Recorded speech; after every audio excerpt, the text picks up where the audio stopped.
Brahmaghani people. My name is Nandita Sudha Tiwari and welcome back to our channel, that is Professor Tiwari. I hope you guys liked our lectures on biology and physics. So if you do, then please hit the bell icon and like, share and subscribe to this channel. So today we will gonna move ahead in chapter motion of class 9 and our today's topic is speed time graph. We have already completed one type of topic, that is distance time graph, in our last lecture. We have understood that how we can calculate speed using a distance time graph by calculating the slope. And what is slope? Slope is rise divided by run. Okay, so our today's topic is speed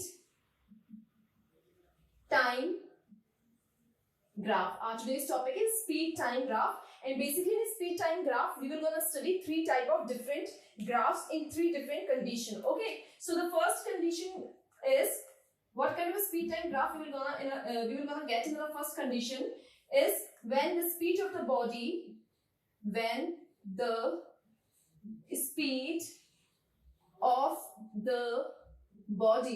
when the speed of the body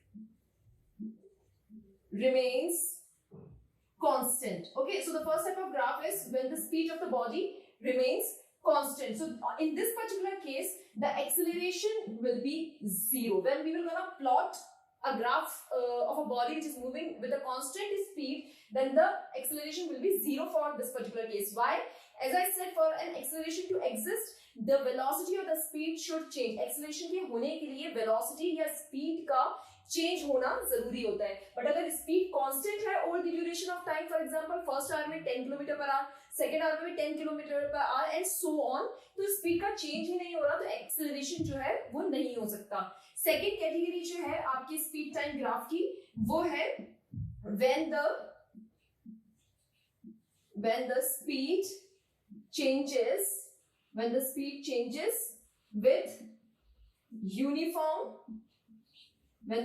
changes with uniform rate. अगर आपकी moving object की speed जो है uniform rate से change हो रही है, for example in the first hour let's say the speed is 10 kilometre per hour, for the second hour it is 15, then 20, then 30, that means speed change हो रही है यूनिफॉर्म रेट से. 5 kilometre per our के difference जो है हर बार आ रहा है और स्पीड चेंज हो रही है बट यूनिफॉर्म रेट से. इस कंडीशन के अंदर हम किस तरह का एक्सेलरेशन पढ़ते हैं, किस तरह का मोशन होता है? Uniformly accelerated motion. Then the third condition is speed time graph curve when the speed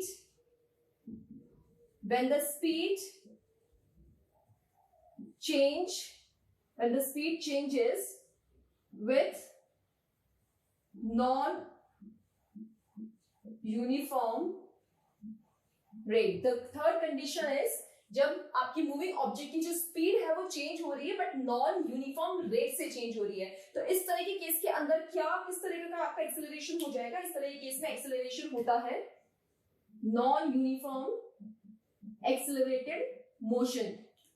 non uniform rate से चेंज होने का मतलब है, जैसे कि क्राउडेड एरिया का एग्जांपल दिया था कि क्राउडेड एरिया में से जब भी व्हीकल निकलता है तो कभी आपकी स्पीड या वेलोसिटी जो होगी वो ज्यादा हो जाएगी, कभी कम हो जाएगी. तो ये नॉन यूनिफॉर्म रेट दिखाता है. जैसे फॉर एग्जांपल फर्स्ट आवर में 10 किलोमीटर, सेकंड में 12 kilometre, then 9 kilometre, then 15 kilometre. तो कोई भी जो स्पीड में चेंज आ रहा है वो यूनिफॉर्म नहीं है, वो बहुत इरेगुलर है. तो ये तीन तरह के हम ग्राफ पढ़ेंगे and basically in the second type of graph we will gonna study 3 different graph and in the rest too we will gonna study one type of graph. Okay, so we will first going to move ahead with type 1 category, जहां पे speed जो है वो moving object की क्या है? constant speed है. Okay, so let's just say we have this graph. Okay, we have this graph. So we have speed on the y-axis and we have again time on the x-axis. As I said in the last lecture that whatever the dependent variables we have, we will gonna place it on the y-axis and the independent variable will be on the time axis. Independent होता है, time किस पे depend नहीं करता, तो ये तो x-axis पे आएगा और जो भी dependent variables होते हैं वो dependent axis मतलब y-axis के ऊपर आते हैं. ठीक है. अब अगर ऐसा कंडीशन क्या है कि कोई ऑब्जेक्ट है जिनकी स्पीड जो है वो कांस्टेंट ही है over the duration of time, change ही नहीं हो रही, तो इस तरह के ग्राफ किस तरह का आता है? देखिए इस तरह का ग्राफ जो आएगा वो आपका कुछ इस तरह का आएगा. हम यहाँ लिख देते हैं कांस्टेंट स्पीड. ठीक है. ये इस तरह का कुछ ग्राफ आएगा। अब देखिए इस ग्राफ से आपको क्या इंफॉर्मेशन मिल रही है। पहली इंफॉर्मेशन तो देखिए आपको ये मिल रही है कि अगर हम स्पीड टाइम ग्राफ बनाते हैं किसी ऐसी बॉडी का जिनकी स्पीड कांस्टेंट है over the duration of time, तो इसका मतलब कि आपको जो ग्राफ मिलेगा वो पैरेलल होगा टाइम एक्सिस से। तो ये पहला पॉइंट जो बहुत ही इंपॉर्टेंट है। क्वेश्चन आपको आ सकता है कि बॉडी है वो उनकी स्पीड जो है वो कांस्टेंट है, रिमेन्स कांस्टेंट या कांस्टेंट है over the duration of time, तो आपको किस तरह का स्पीड टाइम ग्राफ मिलेगा। So you can say that the graph will be parallel to the time axis, ये हो जाएगा। या फिर आपको ग्राफ दे दिया जाएगा और आपसे पूछा जाएगा कि इस कंडीशन के अंदर स्पीड और एक्सेलरेशन के बारे में बताइए। तो अगेन स्पीड कांस्टेंट है over the duration of time और एक्सेलरेशन तो जीरो हो ही गया क्योंकि एक्सेलरेशन के लिए वेलोसिटी में चेंज आना जरूरी है। अब देखिए जैसे डिस्टेंस टाइम ग्राफ में हम क्या निकाल रहे थे, डिस्टेंस और टाइम आता है तो हम किसकी बात करते हैं, स्पीड की। वैसे ही स्पीड और टाइम आता है, मतलब चेंज इन स्पीड और टाइम आता है तो हम किसकी बात करते हैं, एक्सेलरेशन की। अब इस केस में हम एक्सेलरेशन तो निकाल नहीं सकते क्योंकि स्पीड में चेंज नहीं है। तो जो दूसरी चीज हम स्पीड टाइम ग्राफ में निकालते हैं, एक निकालते हैं एक्सेलरेशन और दूसरी जो चीज निकालते हैं उसे हम कहते हैं डिस्टेंस ट्रेवल। सेकंड चीज क्या निकालते हैं, डिस्टेंस ट्रेवल, मतलब एक मूविंग ऑब्जेक्ट ने कितना डिस्टेंस ट्रेवल किया है ये भी हम स्पीड टाइम ग्राफ से बता सकते हैं। ध्यान रखिए डिस्टेंस टाइम ग्राफ से स्पीड निकलती है कि डिस्टेंस और टाइम है तो बस स्पीड का फॉर्मूला हो गया, इसलिए स्पीड निकाल लेते हैं हम स्लोप के थ्रू, ग्राफ के स्लोप के through. Similarly speed time graph के अंदर हम दो चीजें निकाल सकते हैं, एक तो एक्सेलरेशन और जो दूसरी चीज है that will be distance travel. Acceleration इस केस में आएगा नहीं, तो हम देखिए डिस्टेंस ट्रेवल आप निकालेंगे कैसे। डिस्टेंस ट्रेवल जो है हम निकालेंगे उसके लिए पहले हमें क्या करना पड़ेगा, स्पीड का फॉर्मूला लिखना पड़ेगा। So what's the formula of speed, speed का फॉर्मूला क्या होता है, again distance upon time, distance upon time, ठीक है। ये हमारा किसका फॉर्मूला होता है, स्पीड का। तो आपको डिस्टेंस ट्रेवल निकालना है तो ये आपका क्रॉस मल्टीप्लाई हो जाएगा, ये क्या हो जाएगा, distance travel is equals to what, speed multiply time. तो अब आपको पहले स्पीड निकालनी पड़ेगी। देखिए किस तरह से हम करेंगे, हम क्या करेंगे, ये आपका ग्राफ है जो कि पैरेलल है टाइम एक्सिस से, हम यहाँ से एक क्या ले लेंगे, परपेंडिकुलर ले लेंगे टाइम एक्सिस के ऊपर। सो this is the point O, okay, and let's just say this is the point A, this is the point B and this is the point C। ये हमने परपेंडिकुलर जो है वो ले लिया है, कहाँ पे, टाइम एक्सिस के ऊपर हमने परपेंडिकुलर ले लिया। अब आप देखिए आपको इस पॉइंट पे निकालना है कि बॉडी की स्पीड क्या होगी at this point, this is the time axis, so at this point you need to calculate the speed of the body. तो हम इसे किस तरह से करेंगे, स्पीड एट पॉइंट सी, क्योंकि हमें क्या चाहिए, डिस्टेंस ट्रेवल निकालना है, उसके लिए आपको स्पीड और टाइम निकालनी पड़ेगी। और स्पीड कहाँ निकलेगी, जिस पॉइंट के ऊपर आपने परपेंडिकुलर ड्रॉ करा है ग्राफ के साथ में, उस पॉइंट पे आपको स्पीड निकालनी है। तो यहाँ पे देखिए इस पॉइंट के ऊपर स्पीड कितनी हो जाएगी, speed is basically what, BC upon OC, because this is the distance. ये आपका इधर से ये आ गया, ये आ गया, तो आप क्या लेंगे, BC अपॉन OC। तो इस केस के अंदर हम स्पीड के लिए क्या बोल सकते हैं, BC जो है स्पीड क्या हो जाएगी आपकी इस केस के लिए, BC, ठीक है। स्पीड क्या हो जाएगी, BC, it is equal to this, ये इसके पैरेलल है। तो जैसे डिस्टेंस में मैंने बताया था कि OA is parallel to BC, तो स्पीड आपकी C पॉइंट पे कितनी हो गई, BC, and because BC is parallel to what, OA, तो आपकी स्पीड एट पॉइंट C क्या भी हो सकती है, OA भी हो सकती है, because this is equal to OA, या आप कह सकते हैं पैरेलल टू OA। तो आपकी स्पीड C पॉइंट पे OA भी हो जाएगी।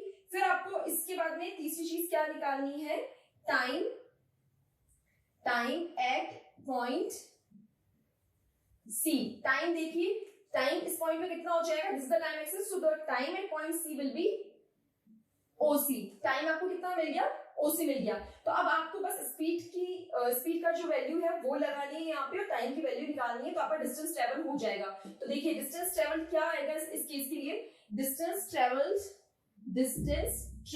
will be equivalent to what, it will be equivalent to, here it is OA multiply OC, so this is what the distance traveled is। तो हम इसे क्या भी निकाल सकते हैं, एक्सेलरेशन, जो इस केस में तो पॉसिबल नहीं है, बट स्पीड टाइम ग्राफ से हम एक्सेलरेशन और डिस्टेंस ट्रेवल दोनों निकाल सकते हैं। अब आप जरा देखिए ये OA है क्या, OA and OC, so this is basically what kind of a figure is this, what kind of a shape is this, this is the rectangle। so distance travel basically किसके इक्वल आ रहा है, distance travel is equals to area of rectangle। Rectangle के area के बराबर है, और area of rectangle क्या होता है, लेंथ इनटू ब्रेथ। तो ये OA एंड OC, सो ये आपका पूरा जस्टिफाई भी हो रहा है कि ये OA into OC is basically area of rectangle. तो इससे हमें क्या एक बात समझ में आ रही है, हमेशा हमें ध्यान रखना है क्योंकि बहुत इंपॉर्टेंट ग्राफिकल क्वेश्चंस इसके ऊपर न्यूमेरिकल्स आते हैं। तो आपको क्या क्या ध्यान रखना है, आपको ये भी ध्यान रखना पड़ेगा कि अगर कोई बॉडी की स्पीड कांस्टेंट है over the duration of time, तो उनके लिए जो ग्राफ बनेगा वो पैरेलल आएगा। आप सिर्फ स्ट्रेट लाइन नहीं बोलेंगे क्योंकि स्ट्रेट लाइन अभी आगे दूसरे केसेस में भी आएगी, तो आप स्ट्रेट लाइन नहीं कह सकते, आप कहेंगे it will be a straight line parallel to the time axis, पहला पॉइंट। दूसरा, इस केस के लिए एक्सेलरेशन 0। तीसरा, डिस्टेंस ट्रेवल्ड। तो डिस्टेंस ट्रेवल्ड के लिए देखिए ये परपेंडिकुलर क्यों हमने ड्रॉ करा, ठीक है, ये क्वेश्चन आता है परपेंडिकुलर इसलिए ड्रॉ करा क्योंकि, अब मैं आपको रीजन बताती हूँ, परपेंडिकुलर ड्रॉ करने का रीजन होता है कि जब भी आप स्पीड टाइम ग्राफ में डिस्टेंस ट्रेवल निकाल रहे हैं तो distance travel will always be enclosed, the distance travel area will always be enclosed between the speed time curve and time axis। कहने का क्या मतलब है कि स्पीड टाइम ग्राफ में जब भी आपको डिस्टेंस ट्रेवल्ड निकालना होगा तो वो किसके, वो कहां से कैसे निकालेंगे आप, वो बेसिकली एरिया एनक्लोज होगा। एनक्लोज मतलब बंद होगा किसके बीच में, स्पीड टाइम कर्व, ये स्पीड टाइम कर्व है हमारा ग्राफ है, स्पीड टाइम कर्व और टाइम एक्सिस के बीच में जो एरिया एनक्लोज है, बंद है, वही हमारा डिस्टेंस ट्रेवल्ड होगा। तो ये एनक्लोज करने के लिए हमने ये परपेंडिकुलर जो है ड्रॉ किया था, अदरवाइज तो हम ये डायरेक्टली ले लेते, बट रेक्टेंगल बनाना जरूरी है, एनक्लोज फिगर बनाना जरूरी है। So this is the first case. Now we will gonna move ahead on the second type of graph, जहां पे हमने किस चीज की बात करी थी, जहां पे हमने बात करी थी कि अगर आपकी जो स्पीड है बॉडी की वो यूनिफॉर्म रेट से क्या हो रही है, चेंज हो रही है।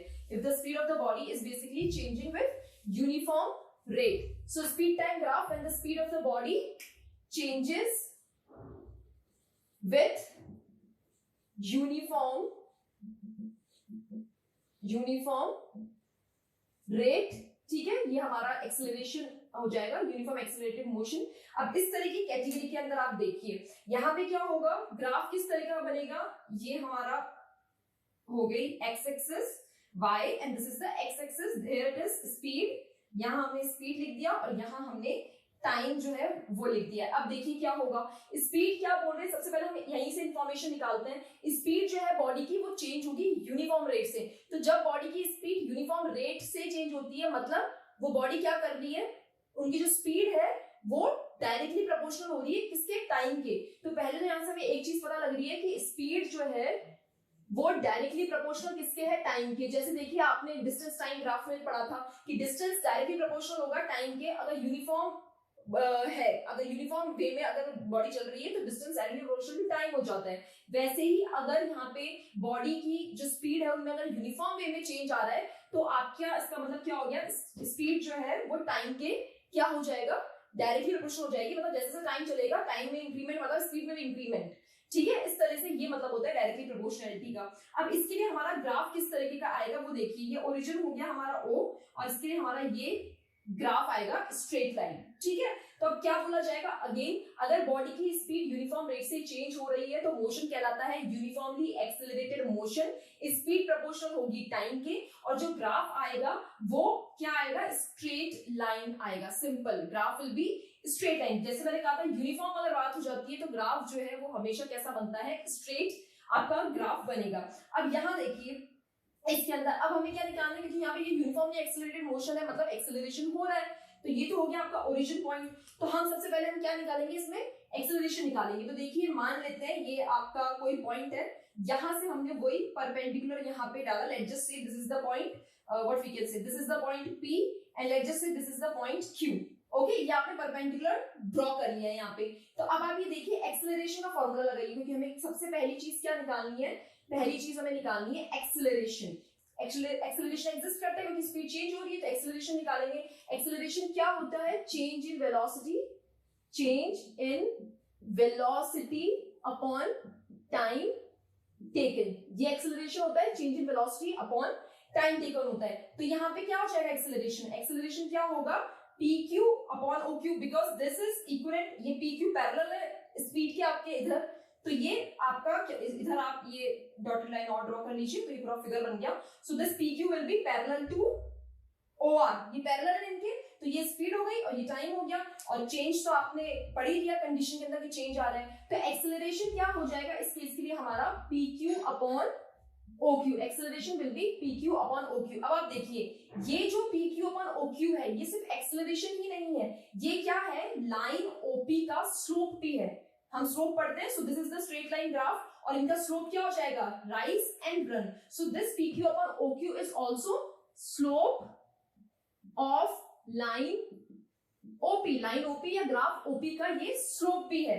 तो हमें ये भी पता, अब इससे हमें क्या पता लगी कि स्पीड टाइम ग्राफ में आप अगर एक्सेलरेशन एग्जिस्ट करता है, वो जब एग्जिस्ट करेगा जब आपकी स्पीड जो है बॉडी की यूनिफॉर्म रेट से चेंज होगी, तो आप एक्सेलरेशन कैसे निकाल सकते हैं, जो एक्सेलरेशन होगा वो आपके ग्राफ का स्लोप होगा। तो ये ग्राफ का आपका स्लोप, चाहे आप PQ और OQ बोल लें या आप हॉरिजॉन्टल इस तरह से चलेंगे, ये OR और OQ वो भी एक ही बात है। तो ये PQ और OQ तो हमने एक्सेलरेशन यहां से निकाल लिया, ठीक है। तो क्या होगा, acceleration will be the slope of the graph, ये हो गया। सेकेंड चीज हम इसके अंदर जो निकालते हैं वो देखिए क्या निकालते हैं, डिस्टेंस ट्रेवल। अगेन स्पीड के फॉर्मूले से क्या आएगा, distance travel multiply time.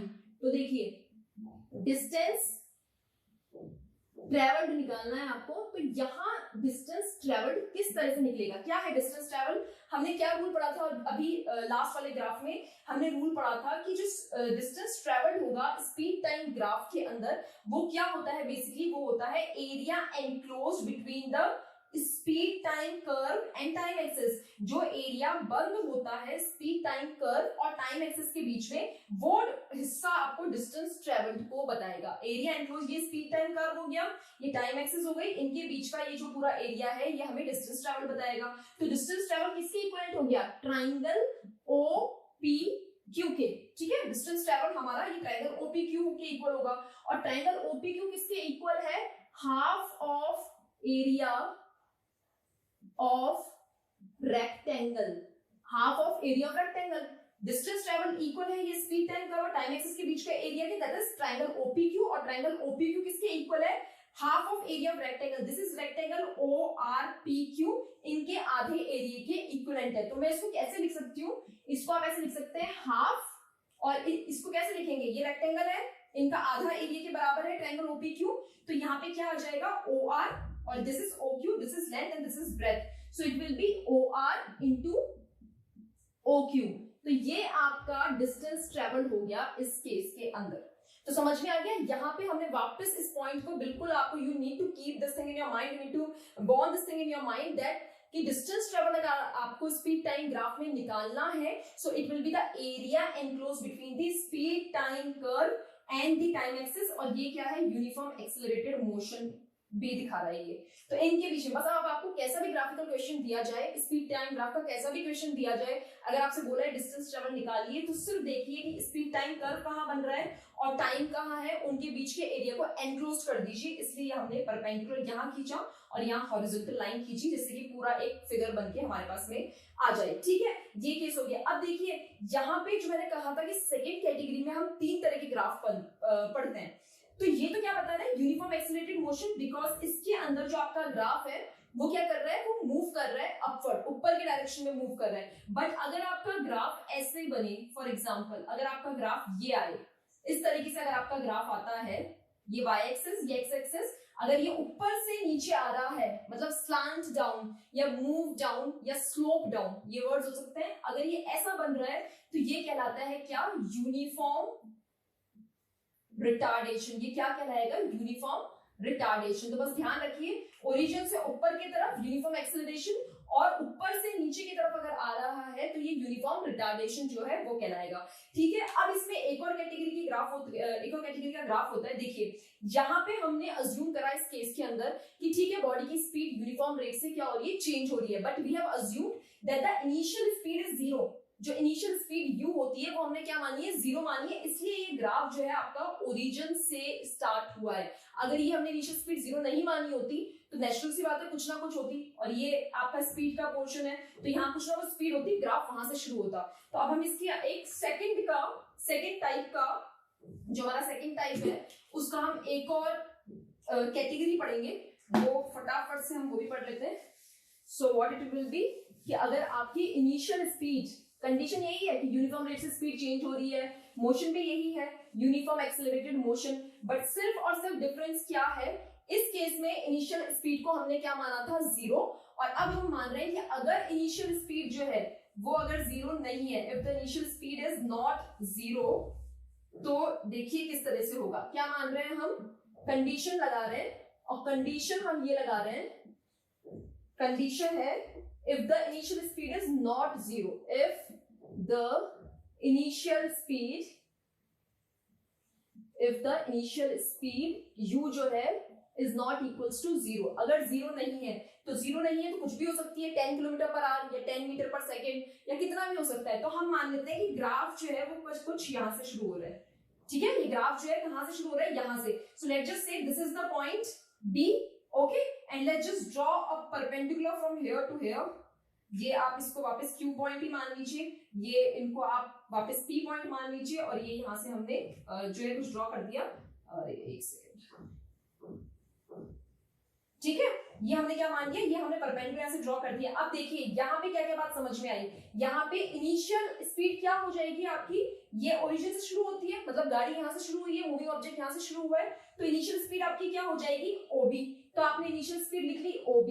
Final, उसके बाद देखिए कुछ इनिशियल स्पीड, गाड़ी की कुछ इनिशियल स्पीड थी OB, उसके बाद जो आपकी जो भी मूविंग ऑब्जेक्ट था उन्होंने एक्सेलरेट करा, कैसे एक्सेलरेट करा, accelerated from B to P, तो ये यहाँ पे क्या हो रहा है, एक्सेलरेशन हो रहा है, ठीक है, क्या हो रहा है यहाँ पे, एक्सेलरेशन हो रहा है फ्रॉम B टू P। उसके बाद देखिए ये एक्सेलरेशन होने के बाद ये फाइनल स्पीड हो गई, तो आपकी फाइनल स्पीड क्या हो जाएगी PQ, ठीक है, ये फाइनल स्पीड हो गई। अब आपको इसके लिए एक्सेलरेशन निकालना है, तो एक्सेलरेशन आप क्या होता है, V minus U upon T, so what it will B PQ minus OB upon ये जो आपका पूरा टाइम है, ये टाइम एक्सिस थी आपकी, सो इट विल बी OQ। देखिए कुछ भी नहीं किया मैंने, जो सिंपल था, जो सिंपल फॉर्मूला एक्सेलरेशन का होता है वही लगाया। This is the initial speed, this is where the object has accelerated, ये एक्सेलरेट हुआ है, मतलब स्पीड में कुछ चेंज आया है, और ये जो है फाइनल स्पीड थी, तो final minus initial upon time, तो ये आपका एक्सेलरेशन तो यहाँ से निकल गया। अब आपको दूसरी चीज क्या निकालनी है, ये पहली चीज, और दूसरी चीज आपको यहाँ से क्या निकालनी है, डिस्टेंस ट्रेवल्ड, डिस्टेंस ट्रेवल्ड आपको निकालना है। तो अगेन डिस्टेंस ट्रेवल क्या होता है, स्पीड टाइम कर्व, ये रहा स्पीड टाइम कर्व और टाइम एक्सिस के बीच का एनक्लोज्ड एरिया, तो ये एनक्लोज्ड एरिया करना था, इसलिए हमने ये परपेंडिकुलर डाला जो कि हमारे फाइनल स्पीड भी बता रहा है। तो ये किस तरह का एरिया है, देखिए ये एरिया है, किस तरह का शेप है, ये एरिया ऑफ ट्रेपेजियम, ये किस तरह का एरिया है, एरिया ऑफ ट्रेपेजियम, ये एरिया ऑफ ट्रेपेजियम है। कैसे, आप जरा देखिए, OB is parallel to PQ, क्या पता कर सकते हैं, OB is parallel to PQ, ये OB पैरेलल है PQ के। तो देखिए आपको क्या पता लग रहा है इससे, जब भी ट्रेपेजियम किस तरह का फिगर होता है जिसमें दो साइड्स जो होती हैं वो पैरेलल होती हैं, ये इस तरह का होता है ट्रेपेजियम, इस तरह का, तो ये दो साइड तो पैरेलल होती हैं, और ये जो दो साइड है वो क्या होती है, नॉन पैरेलल होती हैं। तो ये ट्रेपेजियम का जो फिगर है वो हो गया, क्योंकि OB और PQ एक दूसरे के पैरेलल है। तो अब आपको एरिया ऑफ ट्रेपेजियम का फॉर्मूला लगा रहे हैं। क्या होता है एरिया ऑफ ट्रेपेजियम का फॉर्मूला, यहाँ देखिए, तो ये आपका डिस्टेंस ट्रेवल हो जाएगा एरिया ऑफ ट्रेपेजियम, और एरिया ऑफ ट्रेपेजियम का फॉर्मूला होता है sum of two parallel sides, ठीक है, multiply by height, sum of two parallel side multiply by height divide bye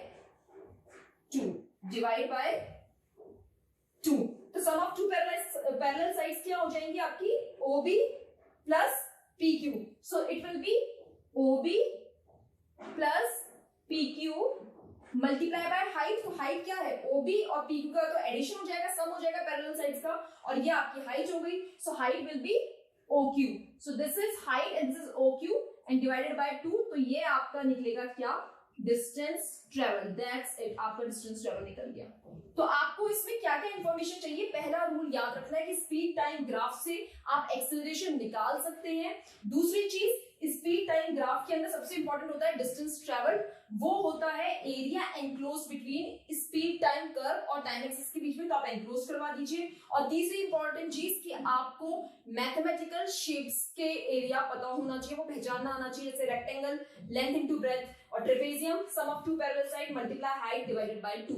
so this is the last case of second graph. Now we will gonna talk about the third graph, और जो सबसे आखिरी का graph होता है, and that graph is what the graph is. That graph is about when the body is moving with non-uniform speed. When the body is moving with, when the speed of the body changes, मतलब when the speed of the body changes with non-uniform rate. अगर body की speed non uniform rate से change हो रही है तो किस तरह का मोशन हो जाएगा? Non uniform accelerated motion. Crowded city का एग्जांपल, मतलब कभी कम हो रही है स्पीड, कभी ज्यादा हो रही है. ठीक है, इसका ग्राफ कैसे बनेगा? जैसे कि मैंने हमेशा कहा है, नॉन यूनिफॉर्म वर्ड आ जाए दैट मींस ग्राफ जो है वो आपका इस तरह का कर्व लाइन बनेगा. ये आपकी स्पीड थी इस तरफ, this is speed, okay, and this is y axis, this is x axis, this is time and this is the curve line. ये आपका नॉन यूनिफॉर्म एक्सेलरेटेड मोशन जो है वो दिखा रहा है, and this is the curve line. This is what? This is the curve line, जो कि बेसिकली किसकी होती है? ये पैराबोला, जो पैराबोला है 10th स्टैंडर्ड में आप पढ़ते हैं उसका शेप है. तो ये इस तरह की कर्व लाइन आएगी. किसके लिए? जब आपकी नॉन यूनिफॉर्म रेट से स्पीड जो है चेंज होगी उस कंडीशन के अंदर, और ये क्या कहलाता है? Non uniform accelerated motion. तो ये आपके ग्राफ के टाइप हो चुके हैं. अच्छा, इसमें भी अगर पूछ लिया जाए कि इसमें डिस्टेंस ट्रेवल कैसे निकालेंगे आप, वैसे वो कोर्स में नहीं है अभी 9th ग्रेड के, बट आप देख सकते हैं वही परपेंडिकुलर आपको खींचना ही खींचना है, and this is how it will B. ठीक है, बट देखिए ये मैंने जो बनाया है अभी, this is not in your course. Basically already find the distance travelled for non uniform rate change of speed. उस पर्टिकुलर केस के लिए आपको काइनेमेटिक्स पढ़नी पड़ती है, 11th स्टैंडर्ड में आती है, because for that you need calculus. Calculus मतलब डिफरेंशिएशन इंटीग्रेशन की आपको नॉलेज होनी चाहिए, तब आप इन्हें कैलकुलस के थ्रू जो है सॉल्व कर सकते हैं. तो ये भी का कोर्स नहीं है, इसलिए मैंने ये इसका आपको बताया नहीं, बट मेथड वही रहेगा इसमें भी कि अगर आपको डिस्टेंस ट्रेवल निकालना है, that means you have to calculate what?